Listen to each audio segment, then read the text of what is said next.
has earned over $1 million a year making people laugh.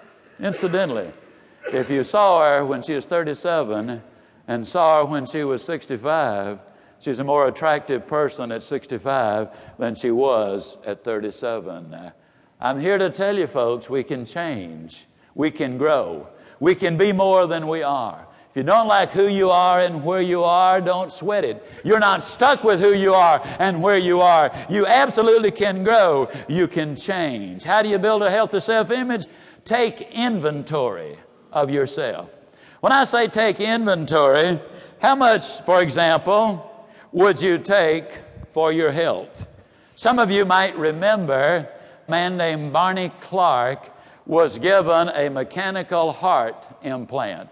It cost several $1 million, extended his life only a few weeks. If you've got a good heart, if that mechanical one was worth several $1 million, how much is yours worth? I read where a lady went to a doctor about a rash on her face. He prescribed some drugs. They settled in her eyes. She lost her sight. The insurance company, this was a number of years ago, about 20 years ago, the insurance company gave her a check for $1 million. What would you take for yours? Read where a lady was injured in an airplane accident, lost her ability to walk. They gave her $1 million. What would you take for your legs? How many of you recognize the name Betty Grable? What do you remember about Betty Grable? Legs. Why does everybody always say legs? She had a beautiful face, nice arms. But we always say legs. You know why? We say legs because they were insured for $1 million. Now, if your legs will even let you move around, how much would you take for yours?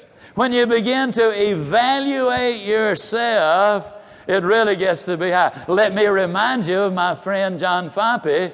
He was born without any arms.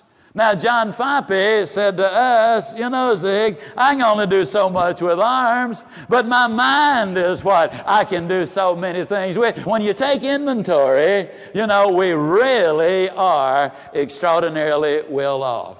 If you had a $40,000 automobile or a $25,000 automobile, certainly a $50,000 automobile, and somebody said something ugly about it, you'd get up and say, what do you mean talking about this $50,000 car? Man, it's magnificent. Now, you can say something ugly about it, but you don't want anybody else to say anything ugly about it.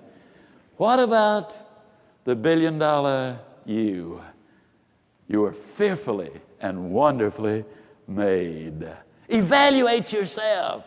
I'm not talking about a super inflated, I am the greatest ego. You know, conceit's a weird thing. It makes everybody sick except the one who has it, doesn't it?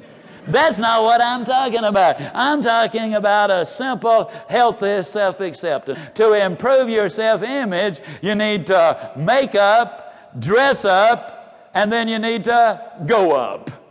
I don't know how many of you would recognize, how many of you fellas would recognize this, but Saturday now is one of the best days around my house. Now, the redhead takes a trip generally every Saturday that we're in town. She's gone about 2 hours, and when she comes back, she's stepping just a little bit higher. She's smiling a little bit more broadly. She's a little more friendly. Now, how many of you can guess where she's been? Beauty shop, absolutely. I've never been able to figure what rearranging a few hairs on the head has got to do with all of that.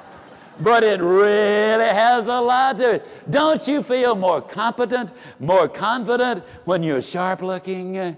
They proved over and over and over when they used to have the picture taking days, it's skewed.